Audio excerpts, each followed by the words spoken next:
Hello, Midtown 12 South. Welcome to week 4 of our time together in the book of Judges. We're going to be in Judges chapter 5, looking at various verses throughout this chapter. Really, we should be in chapters 4 and 5, but this passage is just way too long.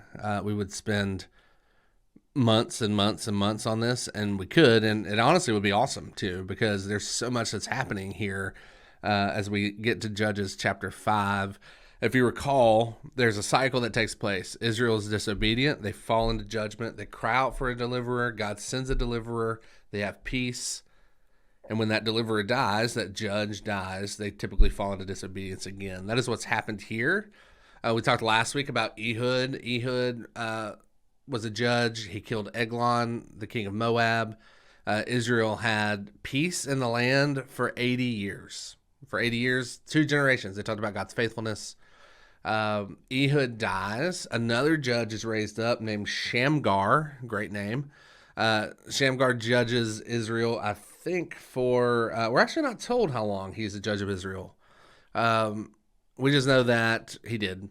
And there was a time of relative peace. He dies. Israel has fallen into disobedience again. Remember the thesis statement of Judges. Israel does... everyone has done what is right in their own eyes. So Israel has devolved into chaos. They did what was evil in the sight of the Lord, we're told, after Ehud died. So that's what always happens. Israel's delivered. They have peace. That judge dies. They do what is evil in the sight of the Lord. They fall into judgment. They cry out for another deliverer. In this case, God raises up Deborah, a prophetess. There were, in all of Israel, no man suitable for being the judge of Israel. So God breaks from his normative practice that we're going to see in this whole book. He calls Deborah to be the judge of Israel. She calls in a man by the name of Barak. They rule together. So Deborah does the judging. Barak carries out the military commands. He's the executive director of Israel at this time. So he's carrying out all the military assignments. Deborah doesn't go and fight with the army, but she is the judge. And so Deborah and Barak are reigning together. Israel is being held captive by an army of Canaan led by a man named Sisera. And so Sisera was brutal to the Israelites. Things were terrible. They had no food. They had no jobs. Their pets' heads were falling off, to quote Dumb and Dumber. Things were bad. And they're crying out, we need someone to deliver us. And this is where a lady named Jael enters.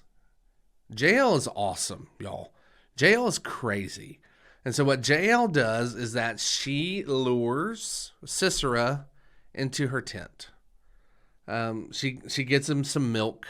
She gets him a little bedtime snack. She lures Sisera in. He's the commander of the army. He has abandoned his post. He's going in to take a nap. And that's where he finds Jael. Jael gets him what he needs. Jael covers him up. He falls asleep. And then, y'all, she takes a tent peg and a hammer and drives a stake through his head and kills him. She kills Sisera. And God says, this is a good thing. His people are being oppressed. He's raised up Deborah and Barak through the actions of Jael. She gets rid of Sisera. And so chapter 5 is all a song written to the people of Israel for them to sing of the great conquest that Jael had undertaken. How she had managed to lure Sisera in and kill him. Getting the freedom for Israel. Y'all, this is crazy. This is wild. Again, it's such an unlikely story of God's faithfulness through using ordinary people like he always does. The most ordinary seeming person was Jesus, right? He was just a carpenter. And yet he had this extraordinary gifting by being the Son of God. And so what Jael purchases for Israel is their freedom. through this act, we see that Israel is set free. Them crying out in their weakness, crying out in their despair, crying out for deliverance. They were so fearful. And Jael springs into action.